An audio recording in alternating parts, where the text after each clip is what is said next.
I hit this issue today and here's the quick fix that solved it. Setting up your payout method on Stripe is essential for getting paid, so let us walk through the steps together.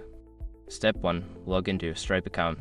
Start by logging into your Stripe account at stripe.com. Make sure you have your login credentials handy. Step 2. Navigate to Payout settings. Once logged in, go to the settings section located in the bottom left corner of the dashboard. From there, click on Payouts to access the payout settings. Step 3. Choose your payout method. In the payout settings, you will see options for different payout methods.